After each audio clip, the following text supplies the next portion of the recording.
আসসালামু আলাইকুম। অনেকদিন পর ভিডিও নিয়ে আসলাম, আসলে সবাই ভালো আছেন। আজকে যেটা আপনাদের মাঝে শেয়ার করব, অনেকদিন কন্টিনিউ ভিডিও করতে পারতেছি না। তো আজকে যেটা শেয়ার করব সেটা হলো মূলা এবং লাল শাক চাষ পদ্ধতি। আমরা যেভাবে চাষ করে থাকি বা আপনারা কীভাবে চাষ করে থাকবেন সেটার একটু ধারণা দেওয়ার চেষ্টা করব। এই যে যেটা দেখতে পাচ্ছেন সেটা হলো মূলা চাষ করা হয়েছে এই পাশে, আর এক পাশে লাল শাক আছে, সেটা আপনাদের দেখাবো। আর এইটা যেভাবে দেখতে পাচ্ছেন এখানে কিন্তু মূলা মানে চাষ করা হয়েছে এবং এই পাশ দিয়ে নালা কেটে দেওয়া হয়েছে, ওভাবে কোদাল দিয়ে মাটি তুলে দেওয়া হয়েছে যাতে বৃষ্টি হলে পানি বের হয়ে যায়। আপনারা দেখতে পাচ্ছেন আসলে এখন কিন্তু সার দেওয়া হচ্ছে, যেহেতু অনেকটাই ছোট, সার দেওয়া হচ্ছে যাতে সার দিলে পরে গাছটা তাড়াতাড়ি বড় হয়ে যায়, ওভাবে বৃদ্ধি হয়ে যায়। আর আপনারা জেনে থাকবেন অবশ্যই সব জায়গা প্রতিদিনই বৃষ্টি হচ্ছে, এখানেও বৃষ্টি হচ্ছে।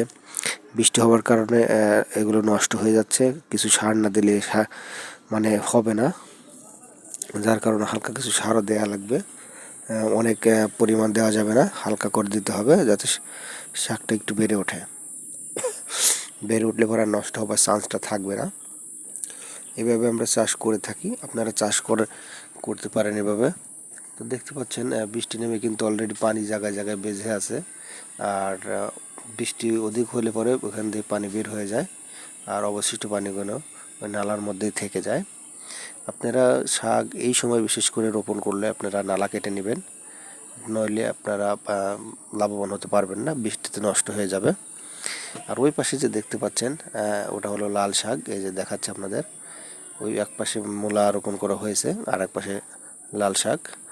তো লাল শাকটা আসলে মূলার থেকে একটু ধীরে বড় হয়, যেহেতু মূলাটা অনেক বড় হয়, ওটা বৃদ্ধি একটু বেশি তাড়াতাড়ি হয়। আর এটা যেহেতু আরও ছোটো, বৃষ্টিতে দেখছেন অনেকটাই নষ্ট হয়ে গেছে, তারপর যেরকম আছে ইনশাল্লাহ হয়ে যাবে, যতটুকু বড় আছে হয়ে যাবে।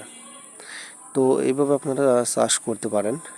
আর ঘাস হলে কিন্তু নিড়ানি দিতে হবে, এটাই হলো আপাতত পদ্ধতি। ভালো থাকবেন সবাই।